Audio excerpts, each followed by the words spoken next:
Hello and welcome everybody. Give me a second to make sure that everything is in order. I would like to give a brief update today. Just give me one moment because everything in the background is still just loading. Just a sec. Okay, just one moment. Let me see if the audio is okay. Okay, that sounds good.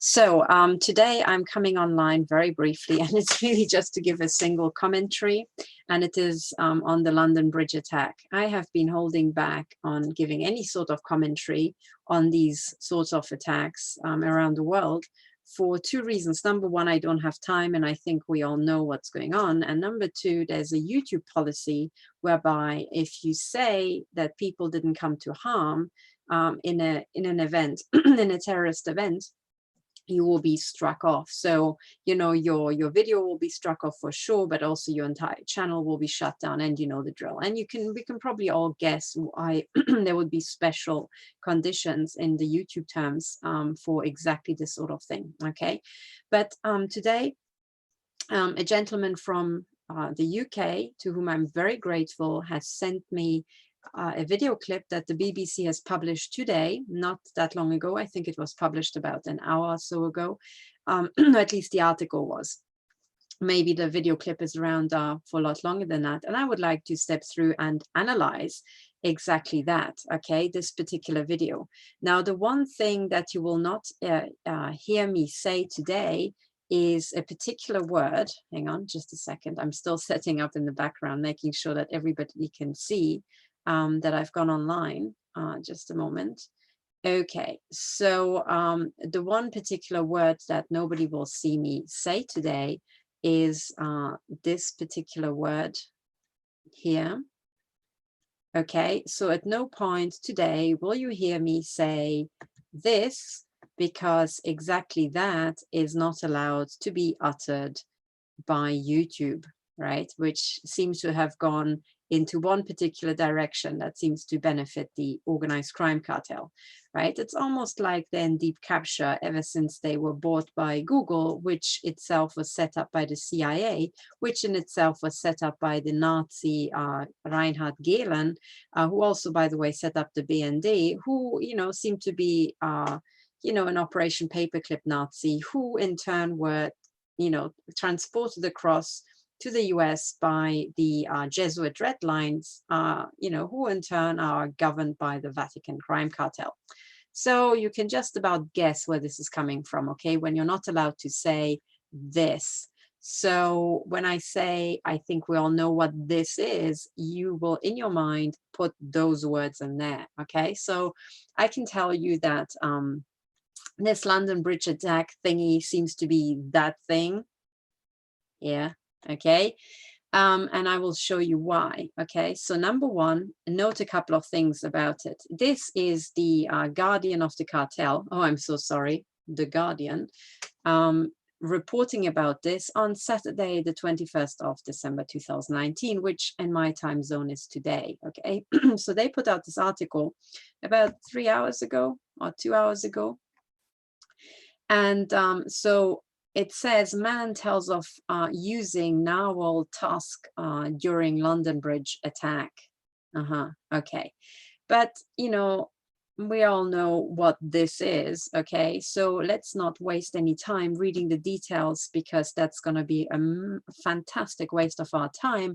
Let's remember one thing, that this thing is going to be a message for the cartel insiders who know exactly what this thing actually is.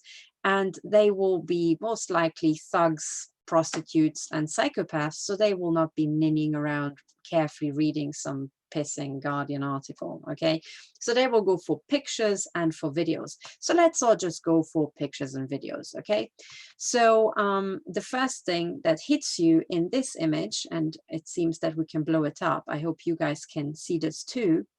Oh, by the way, let me reshare my screen and make sure that even if I change tabs, you can follow. Oh, it seems to be the case. Okay, so let me just reshare this. Hang on. Here we are. Okay, so this you know, which we all know what it is advertised with this image. And let's start on the right, because most people are right-handed and therefore look to the right first, and the cartel knows this and will guide your eye. Well, in this case, your eye is guided also by this, you know, railing here, which is pointing over there, where you can see the City of London boundary dragons, okay? And I have discussed the City of London boundary dragons many times before. They are around the City of London, okay? So you immediately know that the London Bridge walkway here, the London Bridge walk, ends in the City of London, okay? So the bridge ends in the City of London. And here you can see it on the logo, City of London, okay? And they are some, you know, Isle of something, flowers here, Isle of Flowers. And this is also set up such that, you know, you can read London Bridge Walk SE1, okay? So this is Southeast 1, Southeast London. Okay, now the thing to take away from this, maybe there's also graffiti here. I think this says LIL, then something, some scratching, and then May something something. So LIL and then the word May. Typically graffiti also can have a meaning. If this is graffiti that has been around on that bridge forever, it can still be used for cartel signaling. Sometimes it's fresh graffiti, sometimes old stuff is recycled. Okay, so this could be important too, because it's right whack in the middle of the picture. But frankly, I'm not going to take it that far to actually figure out what they want to say in detail today. So I'm just going to skip it. There might be even more detail in this image, but I'm just going to stick to the obvious ones, that this is about the City of London and some sort of flowers being laid down for the City of London. So it's almost like an offering, you know. I mean, here we know that this is, you know what this is, right? This is, you know, it's a word that we can't say. So the flowers aren't real, you know, the meaning of the flowers isn't real. It is some, you know, a bunch of flowers offering to the City of London of some sort or another. Okay, that's what I'm taking away from this. So this is the Guardian article, okay, and then maybe you can read through and see if you can find any more details about that, you know. But I just started reading and oh God, I got so bored at the first sentence already. And it's a civil servant has described the moment he confronted the London Bridge terrorist with a narwhal tusk as the terrorist threatened to detonate a suicide vest. Yeah, whatever. So the only thing that sticks out is this tusk. Now, a narwhal, or however you pronounce this, is, you know, a big whale thing with a massive horn at the front, okay? But it almost looks like a unicorn, okay? Now, let's see if I can pull you up some graphics on this. Okay, just give me a moment. Just a moment. Okay, here we are. So, let me share my screen. Let's scrape this for what it's worth. We might as well, because I'm never going to come back to this. So this is a narwhal or whatever, or narwhal, is a medium-sized toothed whale that possesses a large tusk, okay, from a protruding canine tooth. So this is what it looks like, okay, on Wikipedia. And these things are something like 940 kilograms. It's almost like a ton, okay? This thing weighs a ton. And this is what these whales look like. Now, the one thing you will note about these whales, hang on, is that, okay, let's see. Let's go for the drawings, whatever. Is that it also looks like a unicorn, okay? Like the horn of a unicorn. And I explained many, many times that the unicorn represents the secret services. It represents intel, okay? And this is why it also appears in the crest of the United Kingdom. Did I spell it right? Damn, I didn't. Crest. So Royal Coat of Arms of the United Kingdom, okay? So those of you who follow my videos, you know, have heard it a million times, but at some point I analyzed the whole image, okay, here in detail about the 3 crowns and bloody blah, and what it means that these things have satanic or goat-like hooves and fire on their tails, and, you know, the satanic mocking tongue going like, bleh, you know, all the time. But the important thing is this is a unicorn here.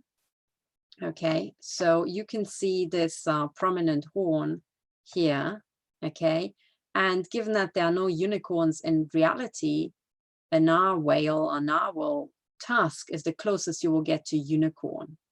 Okay, so this story here, right, if you want to look for cartel signaling, is that a man tells of using intel or the secret services during the London Bridge attack. This is how I would read it, you know. I mean, this is the first reading, but then again, the whole thing is just symbolic. It's some cartel message and has, you know, something else to say. Okay, but you can be sure that it will involve intel, the secret services overall, you know. So given that this unicorn horn was used to, you know, fight off the attack, but the entire message of this, you know, this event of a certain type is that the secret services were used to fight something off at the gates of the City of London. So in other words, the City of London is being protected by the secret services, which we knew for a long time, and they have just fought off some sort of attack that would have, you know, gone kaboom at their front door, at their gate. Okay, so this is what it's about. Okay, but this is now the Guardian. Now comes the BBC, and this is actually what I wanted to talk to you about today, because this is what I really hit the roof over, because it was just so ridiculous. Okay, so here comes the BBC, and this story, when I first loaded it in my browser, was 53 minutes ago, okay? And this is again the London Bridge attack and Darryn Frost on using a narwhal tusk to stop the knifeman. Okay, so you can see that again, intel is involved. Secret services were used to stop a knifeman, okay? Whatever it means, right? And remember how also Gary King educated us that events of a certain type will have man, you know, sun, and what was the third one? Ram appear prominently. So here's the man, the knife man. Okay, the knife man was stopped. I mean, knife man, what a weird term. Do you guys in the everyday, you know, do you refer to knife men and knife women? I don't.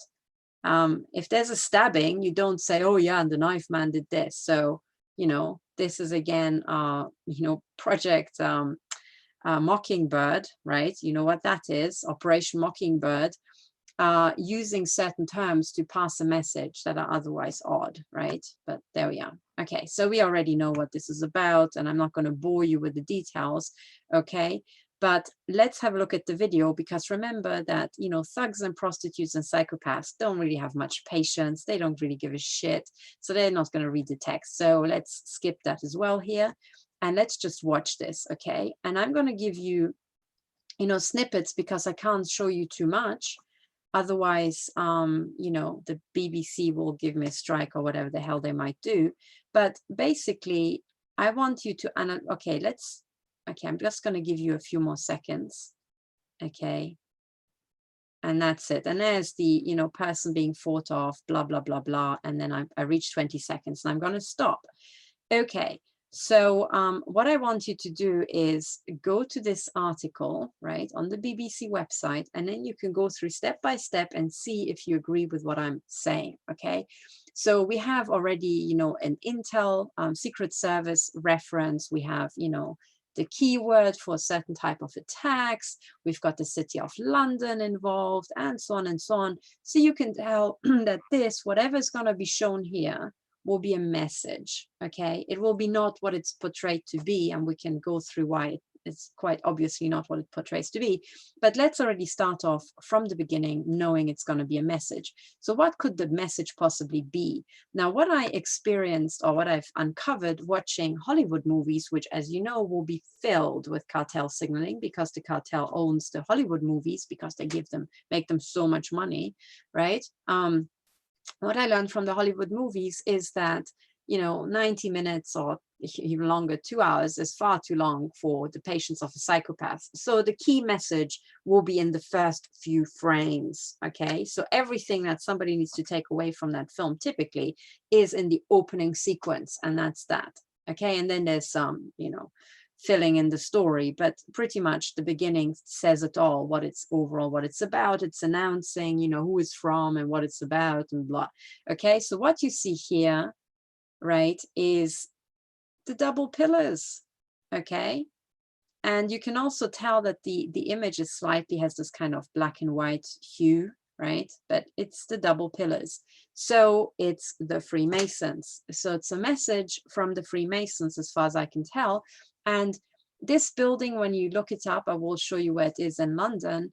It's actually, no, let's do it now. Let's do it now. I'm going to change screens to the map so that we can orient ourselves. Okay. Let's go to the map.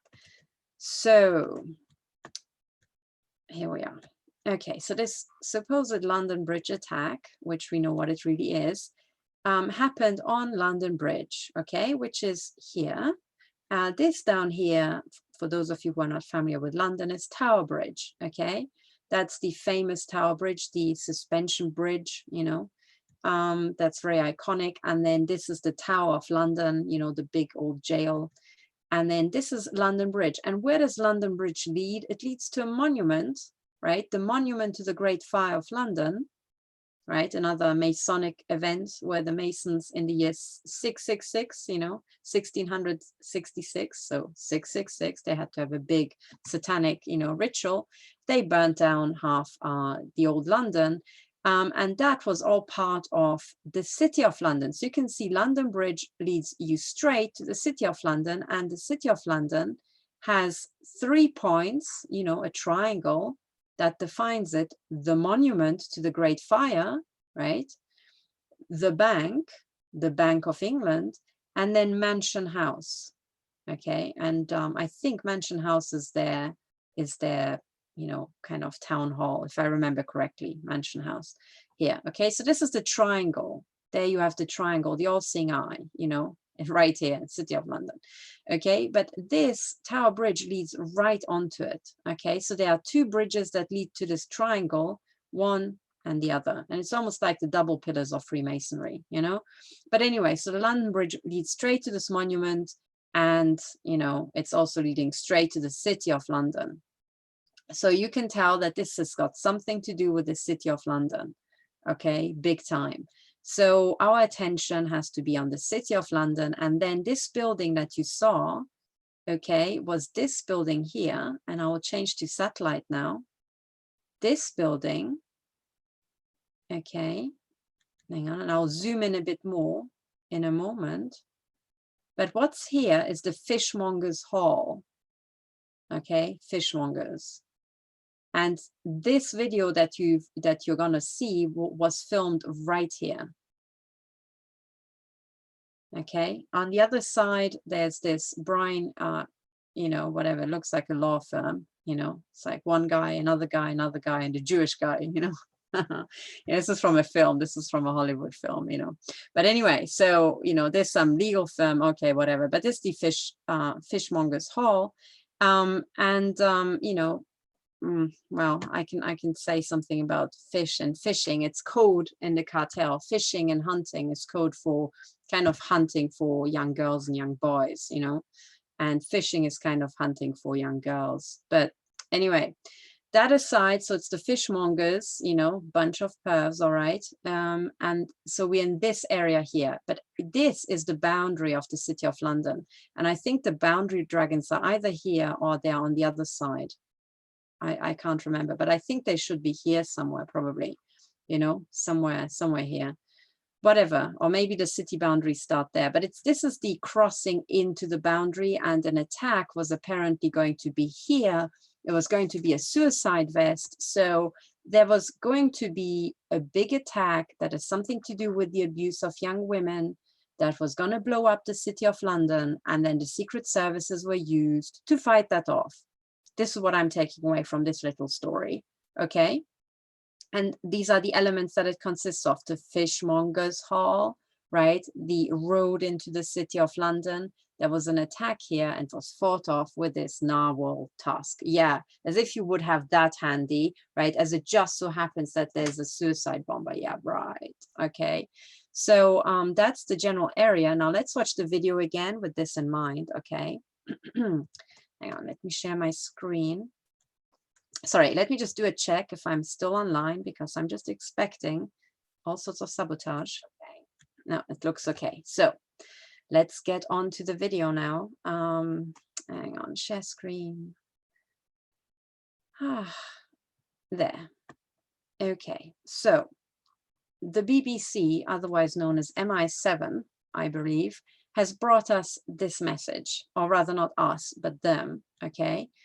And it starts off with the double pillars of Freemasonry, okay? And it's the fishmonger's hall. So in other words, it comes from the, sex perverts who are Freemasons. Okay, I'm all ear. Tell us what you have to say.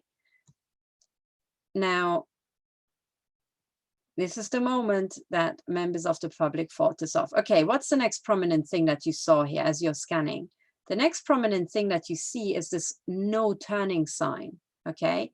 Now, you might think that this doesn't matter and it just swings past it. Oh, sorry, I forgot the sequence.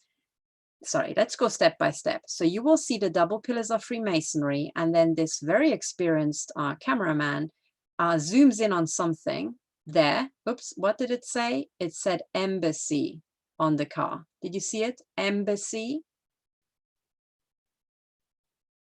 So there's something to do with an embassy. What was going on with embassies recently? Oh, there was Julian Assange stuck in an embassy. So let's just put that on the table, let's see if we can work with this. So there's the double pillars of Freemasonry. The pervy Freemasons are saying there's something to do with the embassy, okay? And then something is happening, okay? Now, the thing is, the thing you see next in terms of signaling, does this car have its lights on? And this one doesn't. Okay, so it's almost like there's a highlight here. Lighting is on, okay? So there's no turning past this point, as in there's no turning back, okay? So there's something about an embassy and there's no turning back, okay? Got that. And now look, you can see somebody running. And now look what the cameraman does. He focuses in on the runner, but then what does he do? Right, so there's the event, but then he focuses in on the no turning back sign. Did you see that? So how's that for a message? So you saw the no turning back sign here. Okay, you might have thought this is nothing. Then you see people running, and then the cameraman really swings back. Okay, so that you can see there's no turning back. And the next thing you see is that this man is, I don't know, is that a fire extinguisher? He is now chasing after this person with a fire extinguisher. Okay, so they are extinguishing a fire, and then you can see this guy with the narwhal tusk.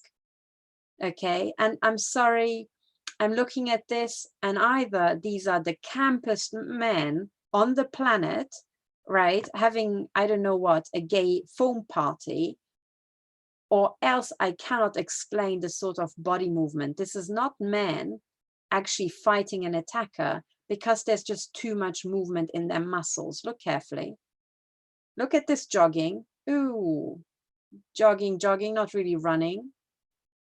Oh, and here they are, foam party. Hey, girls, let's all get wet. Can you see how this guy's just flapping his arms about? When the guy came towards him, he kind of let go and so on. That is not men high on testosterone. The one thing you have to know about testosterone is that it tightens the muscles, okay? It's like an automatic thing, right? Muscles tighten and men lose their, kind of the, what's it called? The freedom of movement, okay? So they're very strong because their muscles are tight, but they're not very kind of, how to say it? They're not very fast reacting, so they lose a response time, reflex time, okay? And then also their limbs just don't go like this because the muscles are tight. So when you see this flapping of arms around, you know that these guys, right? I mean, they're on a film set, okay? and they are really, I don't know what, shit actors. Honestly, I mean, watch this. I hope you guys can see it. You can see it much better on your screens after this, right? But just look carefully, okay? You know, look what happens. Oh, look how his arms are flapping about. I mean, this, honestly, if somebody showed you just that clip and didn't explain where it's from, and said, oh, this is a bunch of guys who are really pissed and they are, you know, having fun and it's a stag night. And I'll be like, okay, that's what it looks like. But nobody tells me that these men are fighting off an attacker. I can't see people running. I can't see muscles tighten. You know, these people are hopping about. So, I mean, seriously, we should have some footage of real proper pub brawls when guys are totally pumped up on testosterone and are ready to punch each other in the face, and then compare how guys are moving there with this, and it will be clear, like, you know, night and day. This is fucking bollocks, okay? So there's a bunch of camp actors, you know, putting on a shit show for the Masonic shit show, right? Here they are jogging. Is that running? Are you running anywhere? Are you just, you know, eager that people stay in the camera frame, right? And then look at this hoppity, hoppity, hoppity, hop. What the fuck is that? Look at this, like the sideways hopping. Seriously. I mean, my tip to Andrew Parker, right, at MI5 is next time you put on these shit shows, make all these guys do 50 press-ups, okay? And then maybe if you give them a workout, their muscles will be tight enough that they can pull it off and it maybe vaguely looks real. But this is just the campest thing I've ever seen, okay? I mean, God. It's just a really fucking piss poor job. Anyway, so there's something about an embassy and there's no more turning back, and apparently there will be some firefighting. Okay, so the people who run after from the direction of the city, right? Look at this jogging, are firefighting. So the city of London has unleashed their firefighters, and then their Secret Service, you know, people poking people in the backside. Right? That's what they're good at, you know, poking their horn in people's butthole.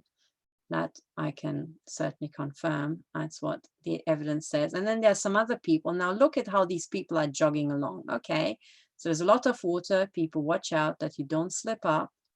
Okay, now look at this. Look at this. Okay, so apparently there's something really serious happening. And look at these men. Oh, there's the oh God, you know, blue lights. You know, bunch of Masons need to go somewhere urgently. All right, so there's the backup Masons who appeared, you know, surprisingly quickly. Okay, and what do they bring? Like, you know, another water pistol. Wow, look at these water bazookas here. You know, okay. And then look at this, you know, look at this flopping around of legs, right? I mean, this, come on. He's got a bomb, mind your backs, you know, bouncy, bouncy, bouncy, bounce. What's this? You know, the Tigger Appreciation Club. Look at this again. Look at this again. How these guys, when they're, and this is the only point where the cameraman turns on the sound, and I presume so that nobody can hear the, you know, hysteric giggling around him as the other people on the set watch this bullshit unfold. But let's see, you know, here the Masons arrive, you know. Okay, right, there's a bunch of Masons and the traffic has stopped, and now watch everybody bouncity bouncity bouncity around. Okay, when they start saying, oh, there's a bomb. Oh, sorry, I forgot to turn on my audio. Okay, sorry, I have to share it again with audio so that you can fully appreciate the total numbskulldness of this thing. Okay, share computer sound. Let me put my sound on max. Okay, and I hope you will be able to appreciate this. Okay, share, this sound is on max. All the sound should be on max. And I hope you can see it. So at some point when the police arrives, okay, so here comes the slightly better trained Masons. The sound will come on.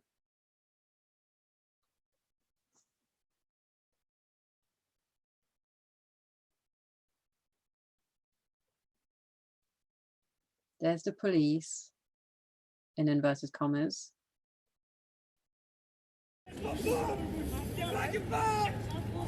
He's got a bomb, mind your backs.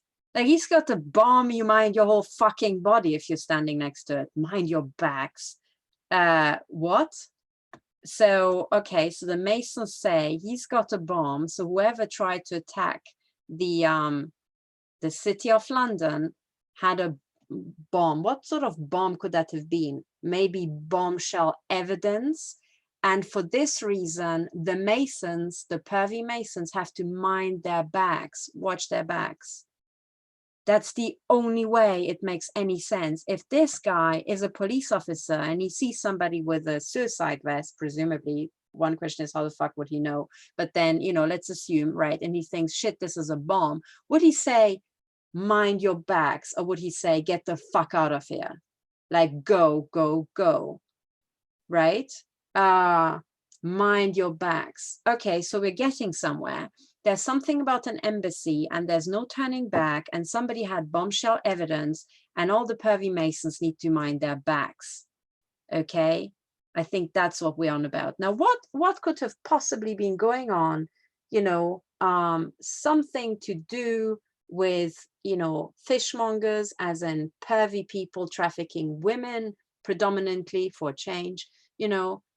What was going on around that time? Oh, I think the Epstein saga. So people attacking the city of London, as in the Vatican crime cartel, right? Because that's who owns the city of London, had bombshell evidence. They attacked the city of London. Now, all these like camp Freemasons came with their fire extinguishers. They were extinguishing the fires and fighting back with the secret services. And then when they actually saw what it was, they were like, oh man, this is bombshell evidence. Mind your backs, guys. That's what it is. Okay, so the blue light, the Masons, right, come as well, because remember, the police car, right, in London and anywhere else in the Commonwealth is clearly labeled as a Masonic vehicle, right? You saw that. Let's see that again for those who are not familiar. That, oh, did you see that? Did you see that? That police car, hang on, maybe I can get the frame there. So sorry, it's a bit washed out, but you can see blue and yellow tiling. Now that's Masonic tiling. The same tiling is on their caps. That's black and white tiling. And actually in the city of London, it's red and white tiling. Okay, so let me just do a quick detour into uniform analysis here. Okay, so I'm going somewhere with this, guys, so don't worry. This is really important. So Metropolitan Police uniform. Okay, and then on another tab, I will bring you the City of London Police uniform.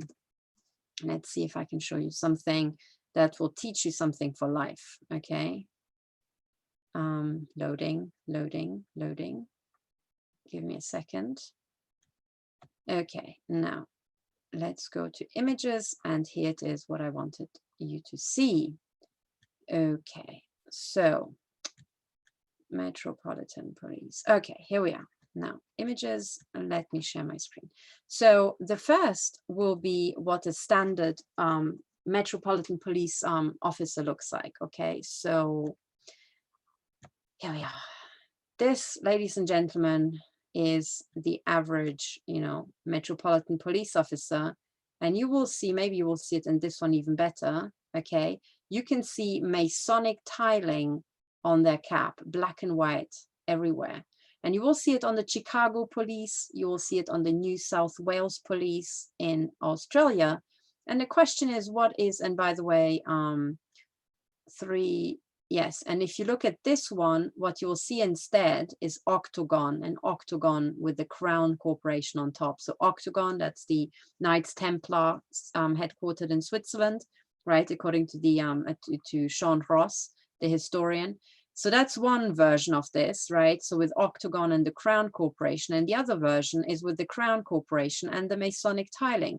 Why would these police officers have Masonic tiling on their foreheads? Because they are policing the floor of the Masonic temple. That's us. We're the chess pieces moving around on the Masonic chessboard, okay? That's why.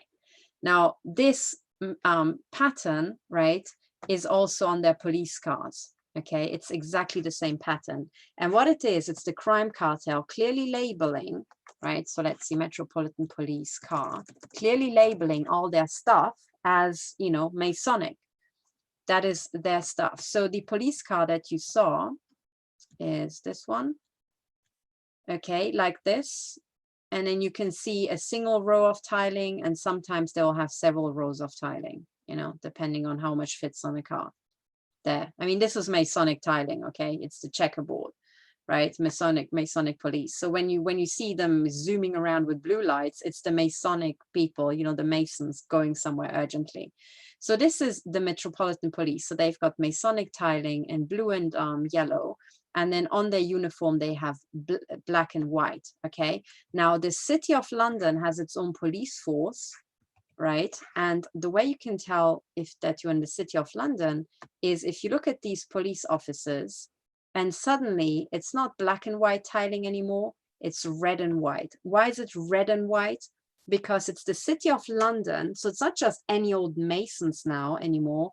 It is red and white, the colors, first of all, of Switzerland, okay, of Octagon, the Vatican headquarters, right? So it's much closer to the Vatican headquarters, as you can tell already. And also red and white are the two pharaonic crowns, right, of the Upper and Lower Nile. And I never know which way around it is. What was the Lower Nile? What was the Upper Nile? Ask the historian Sean Ross for, you know, for the precise details on this. But this, you know, tiling is again everywhere, on their caps, on their little whatever, you know, cravats.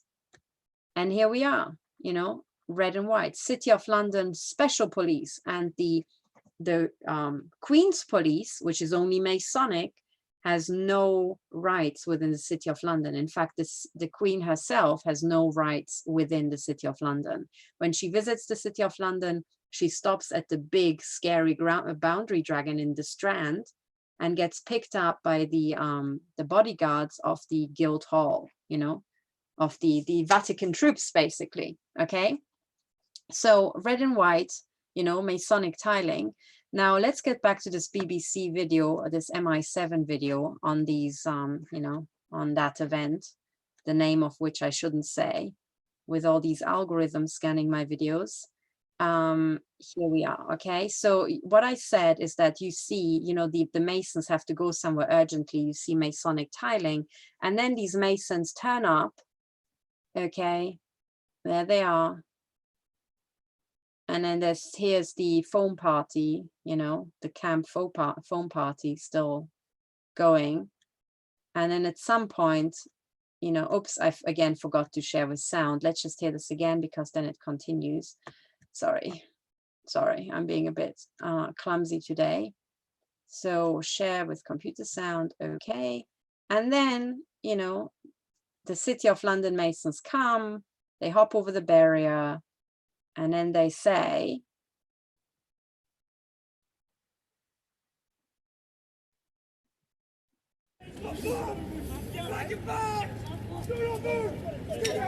do not move. Mind your backs, do not move. Now remember, I mean, if this were a real bomb, can you see how do not move is in different font? Or am I just remembering it wrong? Let's just see this again. He's got a bomb, mind your backs is in white. Okay, and MI7, right, you know, that brought us this little video here. Do not move puts do not move in yellow. So pay attention. Do not move. Now, what the fuck does that mean? Mind your backs, do not move. If this is a bomb, first of all, mind your entire fucking life and every part of your ass and get the F out of here. It means like move as fast as you can, right? Certainly behind these barriers, but even further if you can, right? There are all these cars to hide behind. There are these barriers. It, you know, the real instruction should be get the fuck out and go, go, go, right? So this is clearly a Masonic message, right? And by the way, from this shot, what you can see, do not move in the background, is almost a satanic hand sign, you know, in this particular shot. So do not move. The only thing that can it mean is do not attract attention to yourself, And do not make any Masonic moves that might give away the City of London, the Vatican crime cartel. And remember, the Vatican, all these bishops and cardinals, they all have pedophile control files, you know, so little pervs. Okay, so do not move means do not give away the entire pedophile architecture. Okay. And then bouncy, bouncy, bouncy, bounce. Oh, look, did you see this guy with the pink drink? He's got a bomb, you know, in green now. What are the fonts changing, you know? Bomb? He's got a bomb? Really? And now let's see. Look at this, bounce, bounce, bounce, bounce, bounce. And here's the guy with the pink cup. I mean, if this were an actual real bomb, you would drop that cup, right, immediately, and you would just run for your life. You would need your hands free to duck behind things, to jump over barriers. But instead, everybody, you know, in orderly fashion, jogs back. Look at this, look at this, look at this bouncing around. Just look at this camp shit show here. This is the all-girls fitness club here. Come on, girls, let's go. What is going on? Come on, girls, bounce, bounce, bounce, bounce, bounce, bounce. I mean, seriously, what the fuck, right? Oh, God. And when I saw this, I just got so angry. I thought, there's no way I can keep my mouth shut about this. So we know what kind of event it is. So the Masons, right, Fishmonger's Hall, they are firefighting, and they're stopping things with the secret services. But they are going about in a really camp fashion, and it looks shit. This is what I'm taking away from the whole message, and I can only concur, right? So what could the background story be to all this? Well, it can only be, well, I guess it's Epstein, and maybe all the pedogate investigations coming from that. And the reason why I say that is because the whole saga with Epstein was surprisingly, you know, focused on girls. And there wasn't, you know, last time, for example, in Britain, we had the abuse in the boys' home, right? And then also other children homes. But, you know, there are sometimes, you know, things to do with the abuse of young boys, and then sometimes young girls, and this was young girls. So the Fishmonger's Hall fits that, you know, more than anything. And there's something to do with an embassy and no turning back. So the embassy, the only reference to the embassy could only be Julian Assange and WikiLeaks. So in other words, you know, the firefighting and the secret services have to now go out, right, swarm out from the City of London and start firefighting and, you know, fighting these people with bombshell evidence. And there's no turning back, because the embassy car is already inside the City of London. It's already past the boundaries, past the barriers. So in other words, WikiLeaks has already penetrated the barriers of the Vatican crime cartel. There's no turning back, and they just have to spend their time firefighting, right? And then when we go back to the Guardian article, the Guardian of the Cartel article, right? Remember how the where is it? Sorry, I've lost it in all these tabs. Remember how remember the image that they used at the top, right? So they are fighting off some attack, right, on the London Bridge. So the bridge to the City of London, right? The pedophile control files, the access to the City of London, to the wealth of the City of London, right, is through your control file. So this is the London Bridge walk, and then it's almost like, oh, condolences, you know, so sorry, we're so sorry you're going down. You know, this is how I'm reading it. You know, the London Bridge walk. The London Bridge walk, right, is almost like, okay, you know, you talk the talk and you walk the walk, right? And you walk the walk when you actually get yourself pedophile control files, right? The most stringent, the most abhorrent control files that you can get are to do with child abuse and child murder, right? That's walking the walk, you know, to become a part of the City of London. And it's like, oh, condolences, sorry, your way of life is going down, it's being busted. That's how I'm interpreting it, you know. But anyway, we know that the City of London is going down, it's imploding, We already had Katherine Horton from the World Bank, tell us that there was this power transition model that was brought to the World Bank that was super successful. And it says that there will be a power transition at, I think, 98% confidence level, which in science talk means it's fucking certain, right? The 2% uncertainty is basically scientists covering their ass, it's the minimum uncertainty. But at 98%, certainty, it's gonna happen.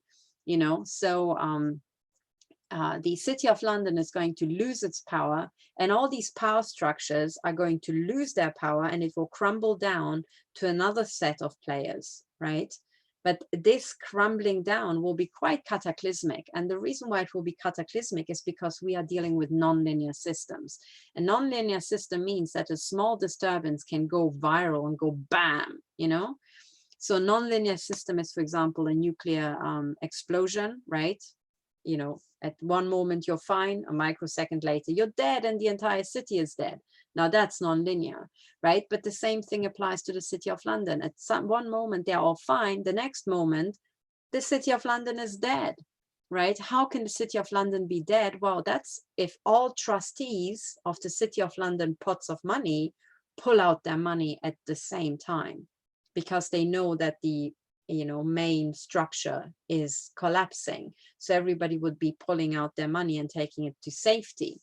Now, if I had to make an educated guess how the City of London and the Vatican Bank and the Vatican wealth is organized, right? I mean, you can stuff things into vaults. That's one way to preserve your wealth, but you can make even more money if you let your money work for you, right? Because then you get the slave labor, and then you get what you invested, the original money, and you get profits, right? So you win on two more fronts than just having the money. So as soon as the Vatican Bank starts to invest its money and start to make it work, it needs agents. It needs crown agents to do it for them. These crown agents need control files. They need to, be kept under supervision, but they will have some within reason, some sort of authority or authorization to work with the money. Now, if I look at Epstein, that he became a billionaire out of nothing, and he was given, I think he was given one flat somewhere, was it in London or elsewhere? Somebody said it was for 77 million. Now, 77 is a Secret Service, recognition number again. I said, why 77 million? Are you sure it wasn't 75? Or wouldn't you round down to 75 or up to 80 million once it's like a house for 70 odd million? It's like such a fantasy sum, but anyway, so that is a cartel signal. So the whatever flat it was came from the secret services, who basically used the money to work for the crime cartel. Now, the people who are writing these checks, they never own any of the Vatican's money. They hold it in trust. Okay, so they are the executors of a trust, and the trust has to work according to the wishes, right, of the whoever is established this trust. That's how it works. So this is how these people can become overnight billionaires and lose it again and be replaced, because the money always stays right within the Vatican. It just kind of changes hand of crown agents, of the operatives, but overall the Vatican continues to have ownership. Now, the way this can be done really easily is, especially if you go back to these papal bulls, right, which said that the Vatican, or the Pope, or the Vatican, the Holy See, or whatever you want to call it, is one big organized crime cartel. Nah. So whatever names it's using for itself, I don't really care. It's the same club. So the papal bull said that this insider club owns everything on planet Earth. It owns all the land, it owns all the minerals and all the resources, it owns all the living beings, it owns their body, and it owns their living souls now and in the afterlife. And the Vatican has recently come out with some sort of cosmic agreement where they say, oh, they own the entire universe. Yeah, right. That's the moment when all these people had a bit too much to drink. I'm not sure what drugs they are on, but heck, are they potent? So in this fit of megalomania, they just declare on paper, that, oh, we own everything. but they declare that they own everything already a long time ago in the, what, 13th or 14th century. And from that moment onwards, they consider everything to be their possession anyway. So it doesn't really matter who is, you know, nominally the name on the trust, right? It will be whoever has the most stringent control files. Now, Epstein, the case of Epstein kind of shows you what type of control file you need to become a billionaire, right? First of all, you need to have child abuse control files, but also you have to be generating, you know, more control files for others. So what I've heard about Epstein Island, it wasn't just, oh, you know, some women were taken there and then sexually abused and then they make it back home safely. No. What I've heard about Epstein Island is that they had an entire child murder factory in the basement, okay, where they also had cannibalism and this sort of stuff. And this is what these CCTV still images were about.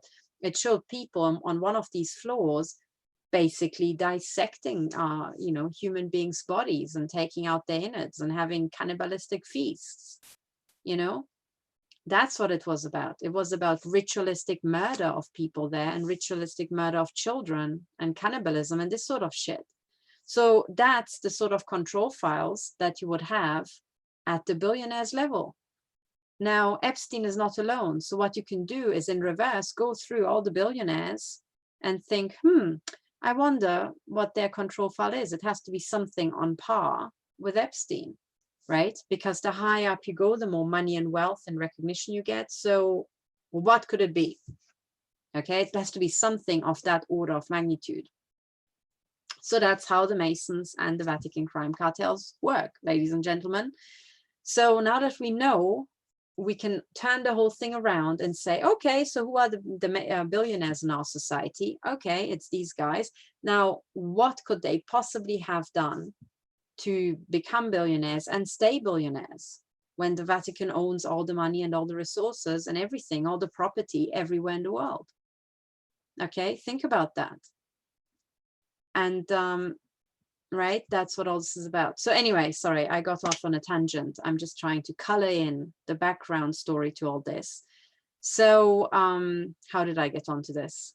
The embassy, yes, WikiLeaks. So WikiLeaks blowing it all wide open. It's the bomb that's detonating under their asses, and all these Masons have to watch their back and they do not move. So do not make any chess moves. This is now the message to the lower Masons, right?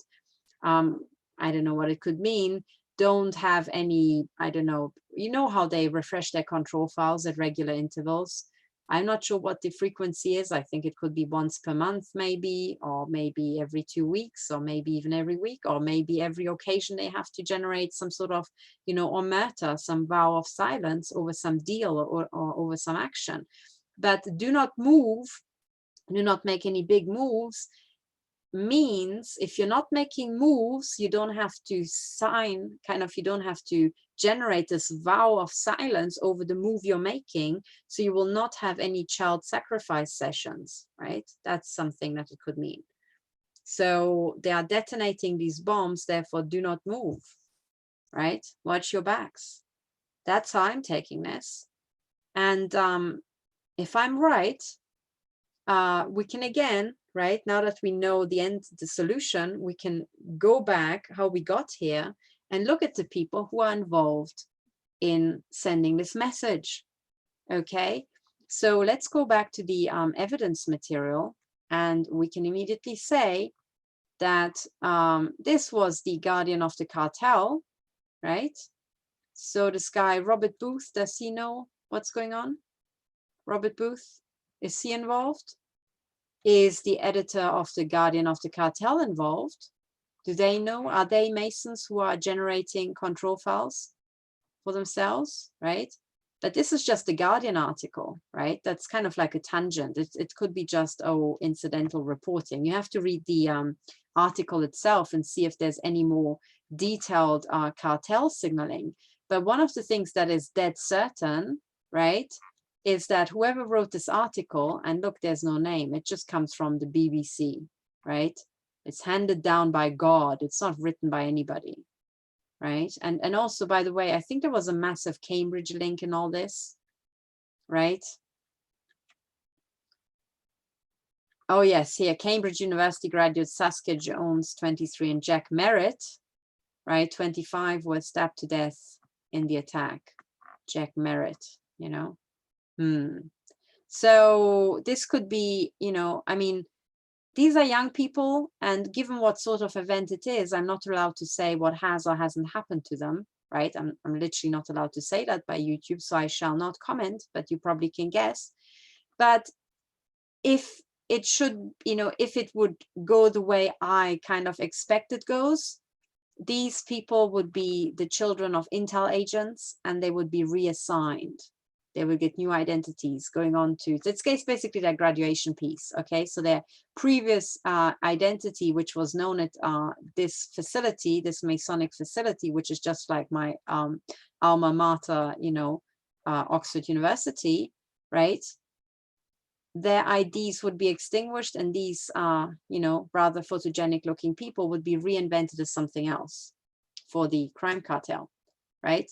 So they would be literally given maybe new faces, right, by fancy cosmetic surgery, but most certainly new identities, right? And then these young people who were groomed and trained at this Masonic facility up here, right, would go on to do other things, maybe more in the background, now that their faces are rather public.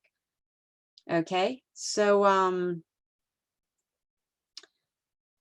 oh yes, and here, Chief Executive of the Fishmongers Hall, Commodore, I mean, really, Toby Williamson describes how his staff fought back. Oh, come on, I can't even be bothered. Right, really, I can't be bothered with these details. Whatever. Oh yes, and this is now here, armed police, right? I mean, here you have, you know, everything is explained, right? Remember, but all of this information doesn't matter, right? Whoever the attacker was, who gives a shit, right? Armed police, that doesn't matter. They don't even have faces, right? And then what really matters is here at the top, that this was the Fishmongers Hall, right? Fishmongers Hall. That's clearly labeled. That's the only thing that's actually important. Yeah, the rest is just like blah. But also note how these people are in purple, right? The Illuminati color, purple, and the gray. This is like gray. They don't even care what the armed police are. You know, these are the Illuminati, the purple actors. The purple actors. Okay, that's how I'm reading this.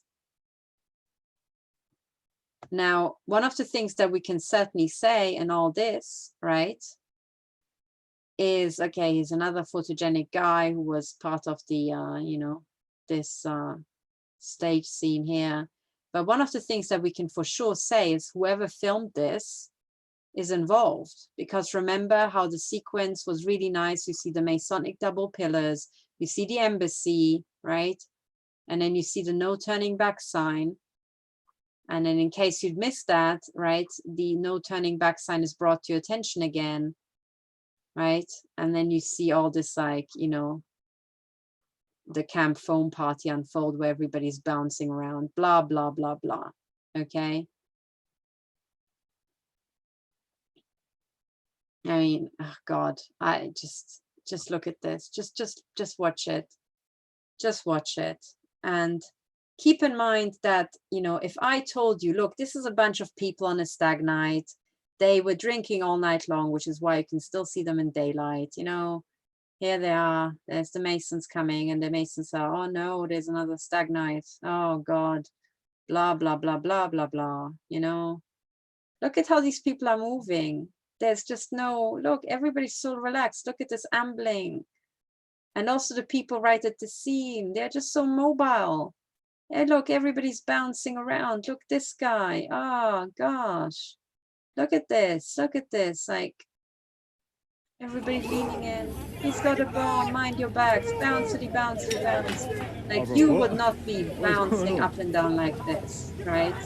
No fucking way. Oh, God. So just look at it. So all the people you just saw bouncity bounce past the cameraman, I would say they're guilty of high treason. And so is the cameraman. They have provided the evidence of their high treason right in that little footage. Okay. So find out who the cameraman is, and you have a traitor. You have somebody who deceives for profession, who lies, you know. And also all these, you know, these bouncy people and the people with the fire extinguishers and these, you know, unicorn horns. All right, all of them, they're all in on it. And also these people who arrived with this car, I'm not sure if they were police people. I don't think they moved like them, frankly. It kind of looked like police, but maybe if you really look carefully, they also don't move like police. Maybe they also weren't following protocol, perhaps. I don't know. I don't know. Would they kind of like storm in just alone like that? Like, would they really pull up the police car there, like be really exposed and visible, and then kind of, you know, bounce over these barriers? And then would they do that? I don't know. Would one guy just storm in with his like weapon drawn, you know, into this muddle? Would he leave all the people still there in this big, you know, messy thing? Is that how the police works these days? I don't know. It looks so amateurish, right? So I would say, you know, those officers who were there, they also have to be kind of questioned, right? And would a police officer say, watch your backs, don't move when there's a bomb? Is it really wise to advise everybody not to move when there's a bomb? You know, stay around, guys, don't move, you know, because we've got a bomb here. So let's all just have a really close, you know, meddling look, you know. So that's what I just saw. Anyway, I was banging on for far too long about it, but just think about it. Just think about it. And if I'm right, what it means is that the city of London is about to blow. WikiLeaks is already in there. People are attacking them with real bombs under their butts, and the Masons are shit scared. So it sounds like they've just been given an order to stop murdering children, which is, I guess, a good first step. Merry Christmas, right? Anyway, but what it should mean for us is that for us, there's also no turning back. So remember the no turning back sign? They're like, we have to be extinguishing fires, right? And fighting these people, clobbering them with the unicorn's magical horn, right? To defend the city of London. That's what it means, right? And we have to deploy the police. The Masonic police, Octagon, they are deploying Octagon and fighting fires, but in a really camp way, knowing that it's all over, you know. So yeah, I would agree with them. Systems analysis tells us that it's all over for them, and they are basically going down, you know. And I can tell you that there isn't enough, you know, fire extinguishers in the world to put out this non-Masonic fire for once. It's the fire of the people, right? And this is also kind of tying back with, remember how I said that this whole thing, you know, this event of a certain type happened or was made to happen on the London Bridge that leads to this monument, right? Quite, yeah, let's just check out this monument. So this is where it happened. And there's the, oops, sorry, the Fishmonger's Hall. Sorry, I'm trying to get control of this image. Okay, now let's go up the street. Monument Station. Where's the monument? I thought it was somewhere here. Sorry, because the monument refers to the monument to the Great Fire of London. I thought is that maybe this thing? Is that this thing? Let's see. Am I wrong? Sorry, maybe I'm wrong. Let's go back. Sorry, just bear with me. Okay, sorry. It's 3 a.m. in the morning. I'm a bit tired. Maybe that was just a building site. Monument Station. Let's go back to map view. Okay. Oh, here. This is the monument to the Great Fire. Okay, that's just Monument Station. The actual monument has been moved slightly, you know, off center here. This is the monument to the Great Fire of London. This, okay? So there's a big Masonic cock again, right? Here, and then at the very top, Okay, so there's the wreath here at the bottom, and I want to show you what's up there because that's all golden. Okay, so it made the Masons a lot of money, but it's also, I think, symbolizing eternal fire. Okay, so let me bring that up properly on Wikipedia. So the monument to the Great Fire of London. Okay. Commonly known simply as the monument. Okay, here it is. Now, let me share this. Now that we're talking about fire extinguishers. So here it is on Wikipedia. Okay, so that's the thing. That's the thing we were looking at before, right? And there's this big golden thing at the very top, right there. Okay, that thing. And it's all golden, right? Golden. So it was a golden opportunity for the Masons. Okay. And look at this thing. Look how big this is. This is the viewing platform. Right? So this is people down there.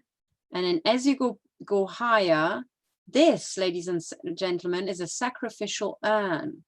So there was human ritual sacrifices and people were burned to death. And that's the fire up there. That's the Great Fire of London. And there's some little thing. I don't really know what it is. Might be interesting to find out.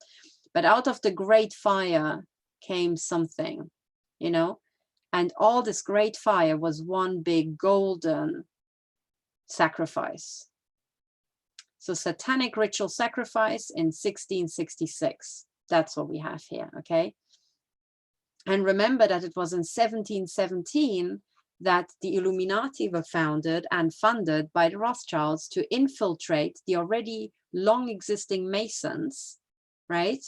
And it is those Masons that were then kind of taken over by the Illuminati is kind of, you know, one way to look at it. But when you found the Illuminati, and they are even more conspiratorial, even more bloodthirsty than the average top level Masons, what you do is you infiltrate them. So you kind of, you give them like a sandbox to recruit all the particularly psychopathic Masons into, okay? So I'm just trying to give you the time scale. So this is the Great Fire of London, 1666, and 1717 is when the Illuminati are founded by Weishaupt in Bavaria, and he's then funded by the Rothschilds and tasked to infiltrate the already existing Masons. Okay, so in 1666, this is not really Illuminati symbolism. This is pure Masonic symbolism, and it still has the satanic ritual sacrifice here. Right, so you can tell how old this is. Satanic human ritual sacrifice goes back to at least 1666, as you can see at this monument. Okay, get it, get it, get it. Now you can look up Adam Weishaupt, and there's a National Geographic article about the Illuminati. In case you think I'm just making this shit up, National Geographic. And that's an article that kind of you know, shows you that, yeah, the shit's real. You know, it's not just, it's not conspiracy theory as people mean it, isn't like, oh, this is bonkers stuff. These are business plans. Okay, these are business plans that very rich people pulled off already back in the 18th century. So this is the National Geographic, right? And this is the article, Meet the Man Who Started the Illuminati. How did the Bavarian professor end up creating a group that would be at the center of 2 centuries of conspiracy theories? Can you see how even the National Geographic has to cover their ass for the CIA by saying conspiracy theory, right? How about we replace conspiracy theory with business plan? How did the Bavarian professor end up creating a group that would be at the center of 2 centuries of business plans? The answer is simple. If you've got a business plan and you want to make it really big, you need an investor, hence the Rothschilds, right? And now it all makes sense. There was a guy, call him an entrepreneur, right, got together with the biggest investors of the day, as in the Rothschilds, and they pulled off 2 centuries worth of business plans, right? Makes sense, no? Simple. Suddenly, it all becomes very, very simple. Adam Weishaupt, business plan or entrepreneur with an idea, right? And then boom, investors, Rothschilds, business plans, making lots and lots of money. Okay, simple. Now this is all in the 18th century. Okay, when you look at the here 1748, 18th century, Great Fire of London, you know, 100 years before that, right? So with all this in mind, you see how ancient the Masons are as an organized crime cartel. You can see how then this entrepreneur had even better ideas to make, you know, found the Illuminati, make it even more ruthless, even more cutthroat, which is why it had to be a closer circle, because it was even more conspiratorial, even more unpalatable to the other Masons who were already organized criminals, right? But it was even more ruthless. And then, you know, what would possibly be even more unpalatable to the Masons of the day in the 18th century, let's say the mid 18th century. Let's just think about it. And I think somewhere here, I've got a book that might help us. Where the hell did I put it? Oh, here, yes. So remember how I said that this is, unfortunately, this is in German, but these are the diaries of the Duke of Croy. I don't know how the fuck to pronounce, C-R-O-Y . Okay, whatever. So this Duke, right, in his diary, if you're German, you can get this book, Nie war es herrlicher zu leben. Okay, right, these diaries. And on page 51, the diary entry is all in code. It's a Masonic code, but what this guy describes is how he attended a meeting of the Masons. And he's all starstruck, and he's like, oh yeah, and then the prince of this was there, and the prince of that was there too, and oh my God, it was so amazing. So this is this Duke talking, right? And you can see how the Masons, the Vatican crime cartel, captured all these aristocrats and bound them with secrets and open brackets, fuck a lot of prostitutes, you know, and all this sort of stuff. And then all these dukes are so starstruck by the princes, and oh my God, it's like one insider, you know, VIP club.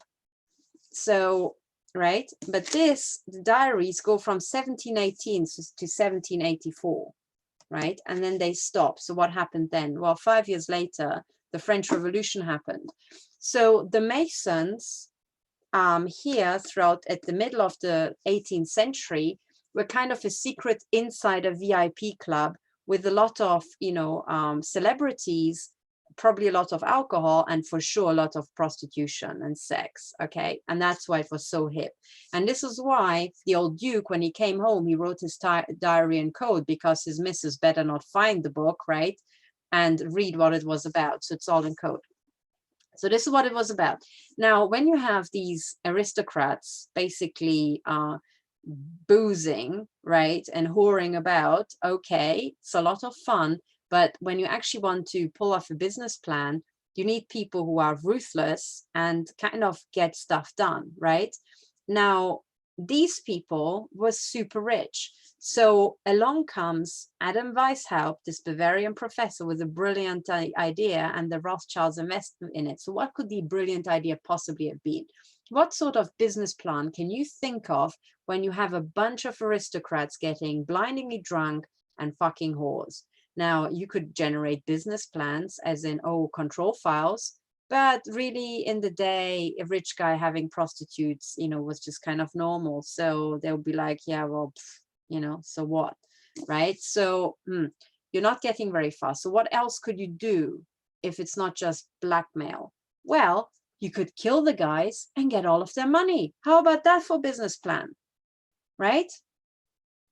And, you know, the old world order was all these aristocrats. The new world order in the 18th century was the Rothschilds and the banking people who actually kind of like did stuff. I mean, they did boring stuff, you know, banking, kind of take care of the money of all these people. And at some point, the bankers thought, what if we never give the money back? When do you not have to give the money back? Well, if all the aristocrats are dead because they got their heads chopped off, right? So Sure enough, you find some not so professor who maybe is skilled in maybe, you know, the precursor of brainwash or I don't know what, right? And he infiltrates, he finds a way to infiltrate the Masons, get the more psychopathic Masons into an even bigger secret. And then all these people kick off a big revolution, right? Where they get all these guys' heads chopped off so that they can hold on to their chateaus and their stuff. How about that for business plan? You know? So that's how it all unfolded, right? And how does all this, does the French Revolution tie in with the Vatican crime cartel? Well, it's very simple, right? I mean, I already showed you last time the French Revolution rights of man that came out of the supposed French Revolution. And if you go to modern brainwash school, it's like, oh yeah, and that's when, you know, you had this revolution, and then suddenly everybody thought, yeah, isn't life so much better when we stop repressing each other, and then everybody got really happy and got a bunch of rights. Yeah, right. As if that's ever gonna happen. So the true story of the French Revolution is exactly this, okay? So you had the old world order that was stonkingly rich, but didn't do very much. They didn't really keep their accounts, right? They got their Jews to do it, you know, the court Jews, like the Rothschilds. The Vatican did the same as well, by the way, but also so did these aristocrats. They were whoring about, they were drinking, they had a lot of fun, they were starstruck by each other, but nothing was going anywhere. So you had these entrepreneurial psychopaths going like, yeah, let's just chop all these guys, you know, heads off, and then we can keep whatever's in their bank accounts, because who else apart from the ones who just lost their head would know what was in their bank account, right? If nobody knows what's in the checking account, nobody's come to check, right? Nobody's coming for withdrawal. Now, would the wives or the daughters be able to come to withdraw the money? I don't freaking think so.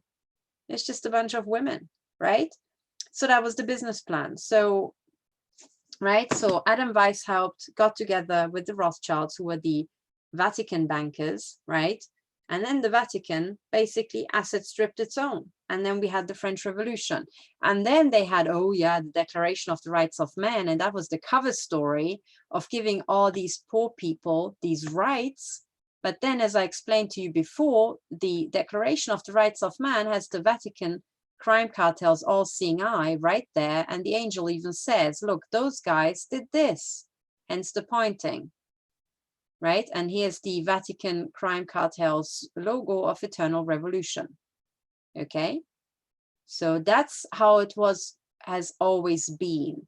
So 1666, Great Fire of London, right? The Masons frickin', you know, burn down London and then replace whatever they burnt down with gaybo, you know, Masonic architecture, right? By their gayest architects. Nothing against gay, but these guys happen to be gay. So it's, you know, at the time, it was basically the gay makeover of London in 1666, right?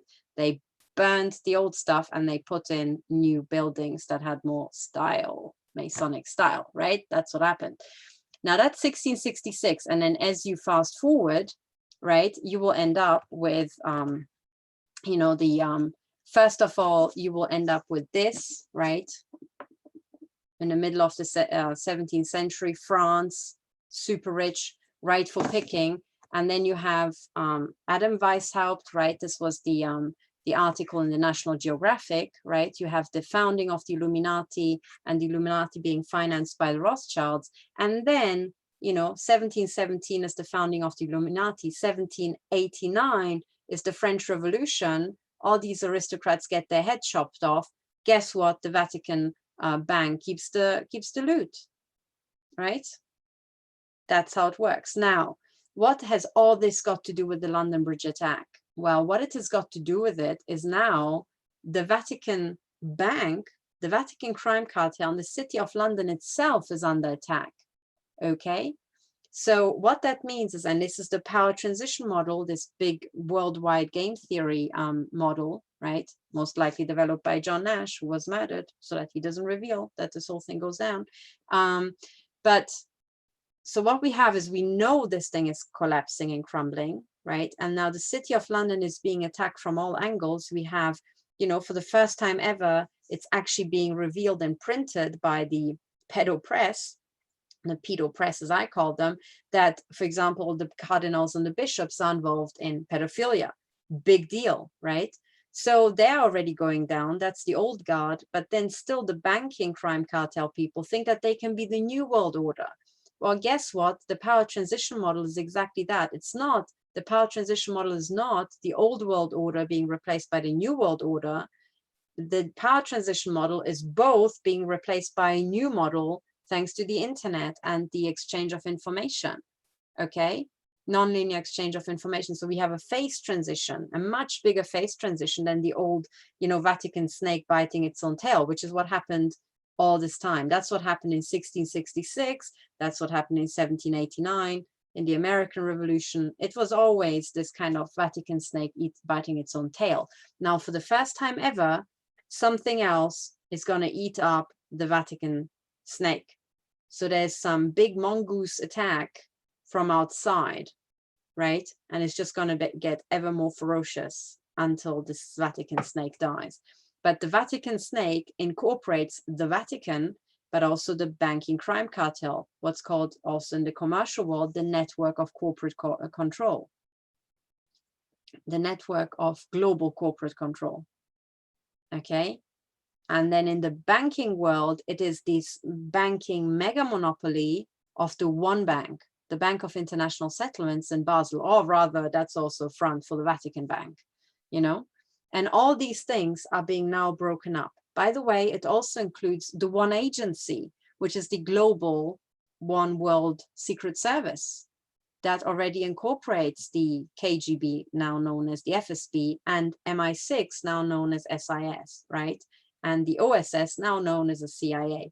All these are the same one corporation, right? The same one entity. Now it is this one entity that is now being broken up in this power transition, okay?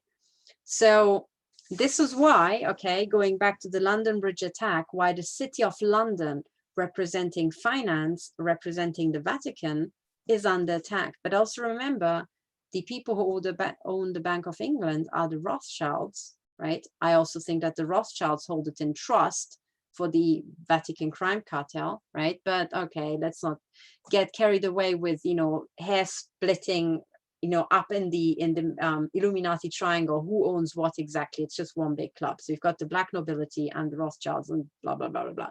Okay, it doesn't matter, those guys, right?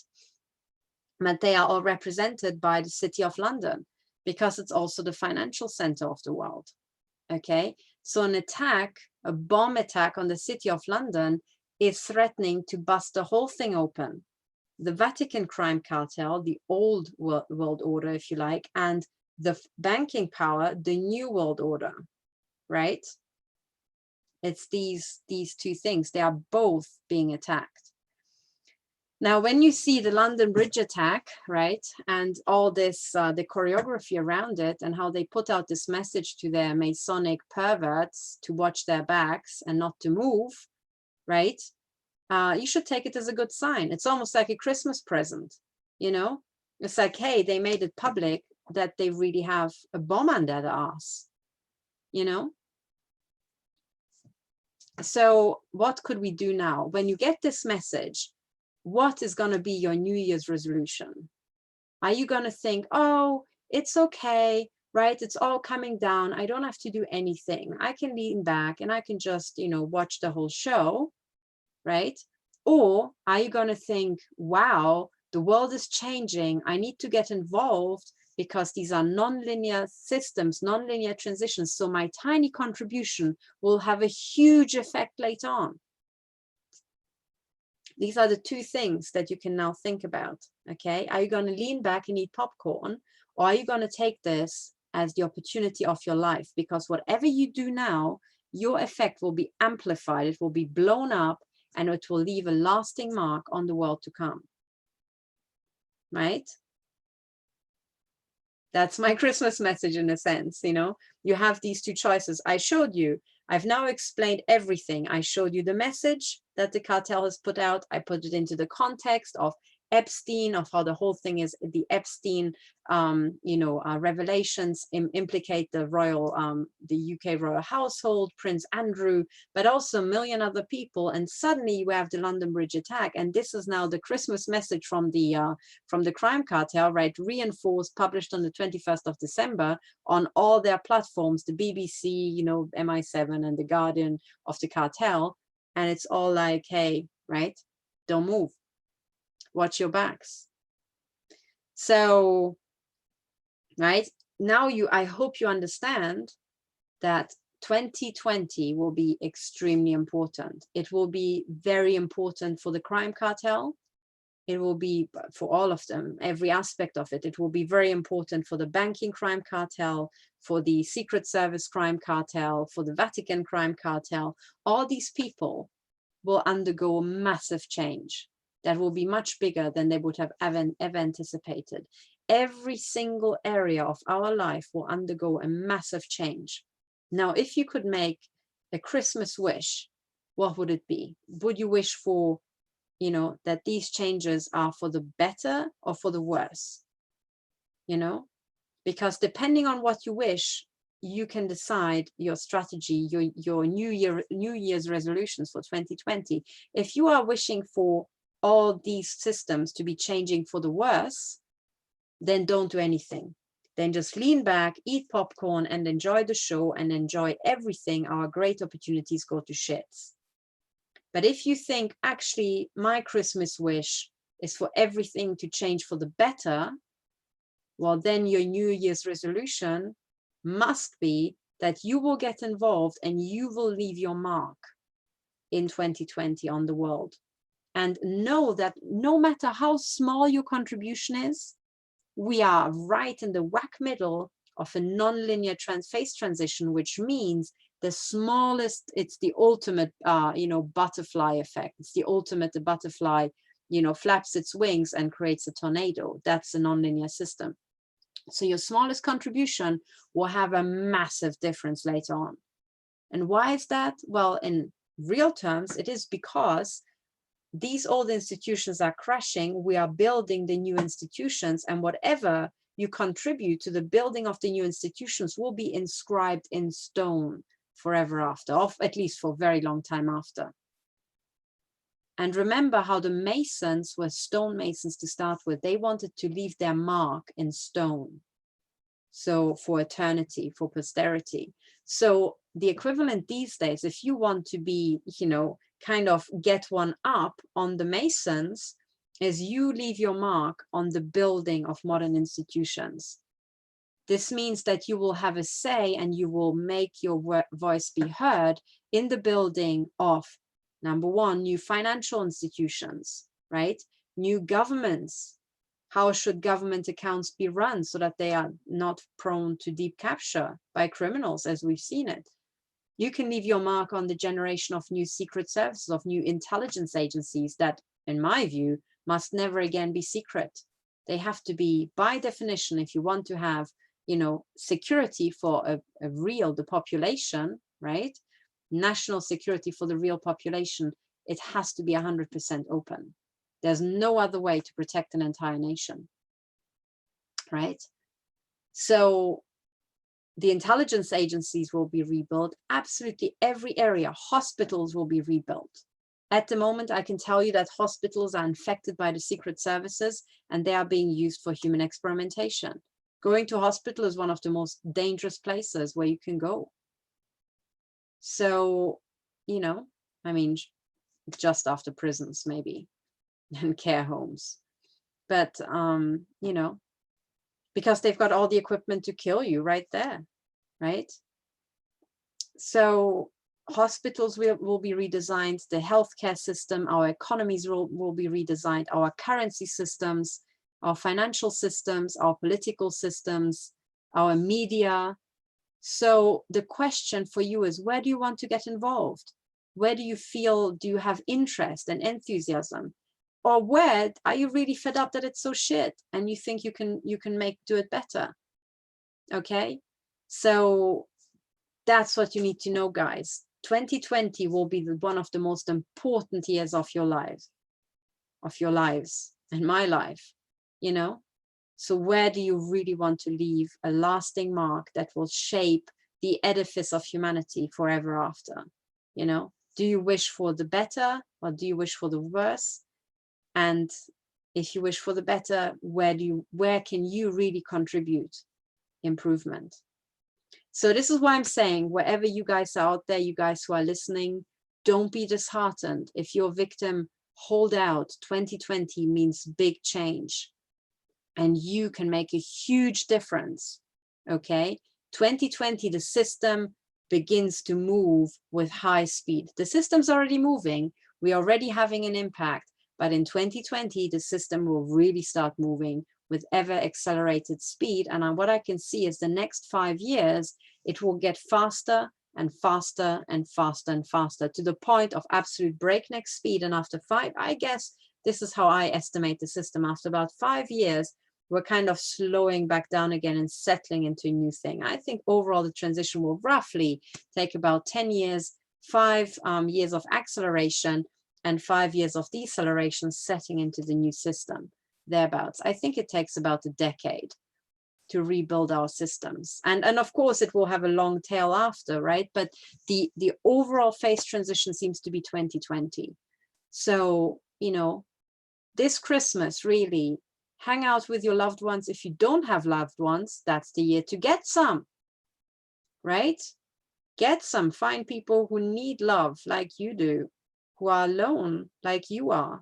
Get together with them, start new stuff, have New Year's resolutions, and then act on them in 2020, okay? This is the most exciting time of our lives. And if you are in pain, or if you're suffering or you're unhappy in any way, take that as your starting point. Whatever bothers you the most, apply yourself in that area and know that massive changes will come in exactly that area, right? Whatever it is, your health, your finances, your work situation, your relationship situation, anything, you know, how you're feeling about your work, in your workplace or at university or at school, everything is changing. So really, it will be the biggest changes that humanity has ever seen, I think, right? Never before have our systems been so non-linear and so massive and so complex. So it will be a lot of fun. I have a lot of confidence, and I don't even care what these camp people are pulling right now. I frankly don't give a shit what the Satanists and the Masons are bleating, because they are going down.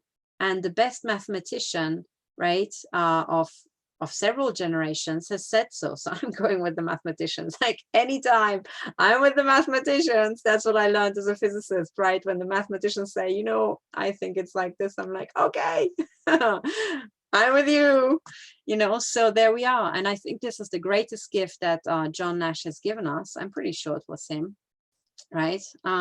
So that is the greatest gift, is this message that the thing is changing. It's the greatest message of hope, really, right? And this change is what everybody has died for in recent years. All these people who have been murdered, they died for this. It's to enable this. There was always going to be some fight back. So you know, it would have been impossible to bring this change about without some people dying, unfortunately, because the other side is just so ruthless. I have lost family members. I had family members murdered, and you know, in recent years, and there were attempted murders on my family still continuing, right? And I know how painful it is, and nothing will ever bring those people back. But remember that it's your chance to take those deaths and make something. Take that as a trigger, as an impulse to really make something that imprints itself forever in the new systems that we build, in the future that we build. And through that, you can take your loved ones who passed away or were killed and actually make them part of the new system. You're basically standing on their shoulders, and only with their help can you reach the next level, right? That's one way to look at it. And systems analysis says that that's actually the right way to look at it. That's exactly what's happening, you know. So this is what I would like to say. I'm not sure if I'll be able to put out another video before Christmas. So this will be my Christmas message in English to you all. And maybe I will have a chance between Christmas and New Year's to put out a new message. If you're wondering what the hell is happening with my court case, I'm still working on it. I'm refining, because now I had a second chance at the particulars of claim. I had an idea how I can make it more, you know, more effective, and I'm working on that. And the court case will continue, but also remember that over Christmas, the courts kind of shut down. Okay, so the legal term ended, and there will be a new legal term. And I'm now basically behind the scenes preparing for that and preparing for a million other things. But know that you are very, very much loved by me, and very, very much by a lot of other people, most of whom you don't even know about. As you go about your life, people like you, people adore you, people care about you, and most of those people never tell you. So this Christmas, remember that you are all loved by many, many more people than you will ever know. And you should maybe tell some people how much you love them, you know, it never hurts. And yeah, it would really help us, you know, bring us all together for 2020, for the, I think, the biggest adventure of our lives, you know. So Merry Christmas, everybody. Enjoy your time with your loved ones and make good New Year's resolutions. And I think I might probably see you in the new year, or maybe I'll have another New Year's resolution speech. Who knows? That very much depends on my family and how much time they give me. But I'm very much looking forward to spending time with them, because I can tell you that they've come short, you know, this entire year and all the years of my targeting. And I would like to give them some time this Christmas, because they really deserve it. They helped me get this far. So the next, you know, until next time, know that I'm working flat out, but I'm also trying to impart a lot of love on the people closest to me. And I'll be busy with them. And then I will be back to you and imparting my love and my information to you, probably in the next year, maybe just before New Year's. So take care, everybody. Thank you so much for your support this year. You made it all happen. And oh yeah, that's an idea. Maybe if I come back online before the New Year's, it will be for a review of what actually happened and how much we achieved last year. That's always fun to see. So I'll try to do something like that. Anyway, if I don't see you, have a good start. You know what to do now. And I'm very, very, very much looking forward to see you in the new year and start the fun new projects. And for Christmas, I wish you all, also those people who are not Christian, you're not religious. My best friend is a Muslim and I'm an atheist, and we celebrate Christmas every year. We kind of celebrate the love, you know, the presents, you know, we celebrate Santa, which ironically is Satan, an anagram for Satan. But then again, you know, Satan can also be an anagram for Santa, and we can make Satan all about presents, you know, forget about Satan and let's just, you know, edit it all out and make it all about giving presents for the world, you know, and sharing love. So that's what I celebrate over Christmas. And that's, I think, the common denominator that we all have, regardless of religion and regardless of on what exact date we observe our, you know, maybe the most fun and most family, you know, celebrations. It doesn't really matter. So this holiday season, I send you my best, and also know that you guys out there who are listening and who have been helping me, but also the people who've just been listening and maybe passing on my message, you are the reason that I made it this far and that I'm still alive. And for that, I am eternally grateful to you. Thank you. And next year, I will promise to use my life for something even better, even more effective, and benefiting even more people. That I promise you. So thank you very much, and Merry Christmas, everybody. Bye for now.